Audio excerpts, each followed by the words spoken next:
सिंध जे सकाफ़ती सुरहाण सॼी संसार खे वासे छॾियो। दुनिया जे ॿियनि मुल्कनि जीअं जापान में बि सकाफ़ती रंगनि सां झरकी पियो। जापान जे शहर ओसाका में हर साल जीअं हिन साल बि सिंध एसोसिएशन ऑफ जापान पारां एकता सकाफ़ती ॾियारो जोश ऐं ख़रोश सां मल्हायो वियो। तक़रीब दौरान परॾेह में रहंदड़ सिंध वासी अजरक ऐं टोपियूं पाए शिरकत करे सिंध सां वफ़ा जो वचन वरिजायो। सकाफ़ती तक़रीब में क़ौमी गीतनि ते रक़्स करे सिंध अमड़ खे भरपूर भेटा पेश कई वई।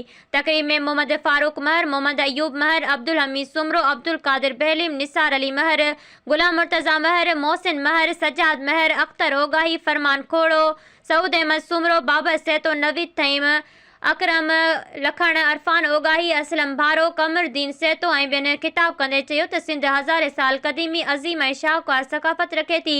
सिंध जा माण्हू सदियुनि खां प्यार प्रीत अमन निबड़त न्याज़ी महिमान नवाज़ी इल्म अदब ॾात ॾाहप सहप रवादारी ऐं भाईचारे जा मुहंदार रहिया आहिनि। हिन खिते जी सकाफ़ती हुनर जंहिंमें अजरक टोपी रिली गज ऐं भर्त जो कमु ॾेह तोड़े परॾेह में मशहूरु आहे। असां अज़ीम सकाफ़त तहज़ीब ऐं ॿोलीअ जा वारिस आहियूं जंहिं ते असांखे तमामु घणो नाज़ आहे। हुननि चयो त ज़िंदा क़ौमूं पंहिंजी सकाफ़त सां मुहबत जो इज़हार कंदियूं आहिनि। जेके क़ौमूं पंहिंजे माज़ीअ खे विसारे वेहनि थियूं से तारीख़ जे सिफ़नि तां मिटिजी ऐं मेसाइजी वञनि थियूं। तहज़ीबी ॾियारे ते पैगाम ॾिनो त तालीम सां क़ौमुनि जो जियापो हूंदो आहे। सकाफ़ती तक़रीब में सिंधी ॿोलीअ जे नामियारे ऐं अवामी शाइर महर रिबाई वीडियो लिंक ज़रिए ख़िताब पिणु कयो।